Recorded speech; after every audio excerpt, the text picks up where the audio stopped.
هنا مسألة مخدرات وتجارة مخدرات بارزان قصاب وهير شرج دستيوان قالتها قلت لها بليري والله من شريكي وانم يعني دستيوان من أظن نوجد تا يعني معلومات تا سالفة اشتهارها كنت دستيوان تدابت دست دابي لا تجارة مخدرات بارزان قصاب وهير شرج بقرآن أوي لو سنوري بمو تشتري وشيتو أوي مسؤول بلو سنوري بمو تشتري وشيتو بس باب سن زاكروزي بكرم كوري فازل ميراني بطن مخدرات الدين تناو هولي ريفروشي كوري فازلي كوري فازلي زاكروزي زاغروس روجك رانج روفركم ليك ريزور لو بارامو قلتم كاك زاكروز او رقمي لسه سياره اقرب على خو بفروش من كابراي كاسبهم قلت خدي از السهر ناقرم قلت والله بيتر اقرم اتوي دخاني سعيد اغي مامي من دايتو باش زاني او خانيه مامي من فروشتو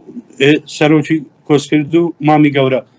قلتي على كل من بناوناك قلتم بناوناك قلتي قلت ما قبياو بم بيت بناوكم بس اتو بياو بالهولي ربا من هاتم للسبيل شي هات مخواري بيخوم استابي دا تلفونك كتب بي من تلفون جالاكسي كتب بي من هو تلفوني كمو سن مشاكلي او هوليري سن مواد فروش سن مخدر فروش هم رسمي ما تناودا تلفون ملوك قلت مذاكروز قلت فرانشتت او هاي سيارم في بناو كرد 12 دفتر شيدان لا ترسى اشكرك او شتان حتى بس تلفونك كم يداو ماشي كاك هنا